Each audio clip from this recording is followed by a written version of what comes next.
कि वज़ीर-ए-आज़म शहबाज शरीफ की बांग्लादेश के chief adviser doctor Mohammad Yunus के साथ मुलाकात हुई है। वज़ीर-ए-आज़म ने बांग्लादेश के अक़वाम मुत्तहिदा की रुकनियत के 50 बरस मुकम्मल होने की तक़रीब में शिरकत की।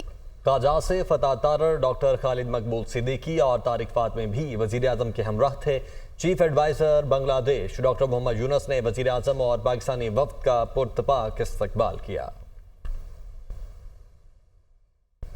कि वज़ीर-ए-आज़म शहबाज शरीफ की बांग्लादेश के chief adviser doctor Mohammad Yunus के साथ मुलाकात हुई है। वज़ीर-ए-आज़म ने बांग्लादेश के अक़वाम मुत्तहिदा की रुकनियत के 50 बरस मुकम्मल होने की तक़रीब में शिरकत की। काजा से फतह तारर, डॉक्टर खालिद मकबूल सिद्दीकी और तारिक फातमी भी वज़ीर-ए-आज़म के हमराह थे। Chief adviser Bangladesh doctor Mohammad Yunus ने वज़ीर-ए-आज़म और पाकिस्तानी वफ़द का पुरतपाक इस्तक़बाल किया।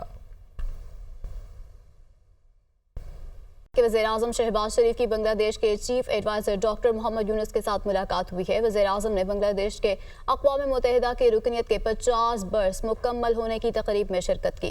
काजा से फतह तारर, डॉक्टर खालिद मकबूल सिद्दीकी और तारिक फातमी भी वज़ीर-ए-आज़म के हमराह थे। Chief adviser Bangladesh doctor Mohammad Yunus ने वज़ीर-ए-आज़म और पाकिस्तानी वफ़द का पुरतपाक इस्तक़बाल किया।